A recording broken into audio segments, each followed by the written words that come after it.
FSSI food category সিরিজে আপনাদেরকে স্বাগত জানাই। আমরা ফুড ক্যাটাগরি নিয়ে ডেমনস্ট্রেট করে দেখিয়েছি হাতে প্রোডাক্ট নিয়ে।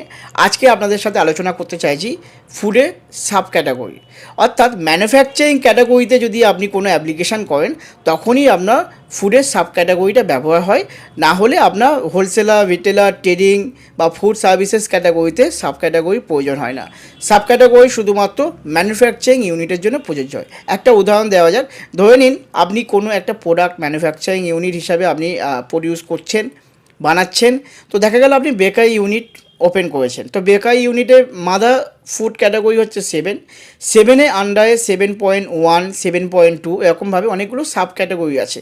তো আপনি কোন কোন আইটেম বিজনেস করছেন সেই অনুযায়ী আপনি ওখানে অপশান পাবেন as a food sub category. আপনাকে ওই সাব ক্যাটাগরি অ্যাপ্লিকেশনের সময় সিলেক্ট করতে হবে। তো এফএসএসআই সংক্রান্ত ভিডিও যদি আপনি পেতে চান চ্যানেলটিকে সাবস্ক্রাইব করুন, কমেন্ট করে জানান নতুন এফএসএসআই সংক্রান্ত কোন ভিডিও দেখতে চাইছেন।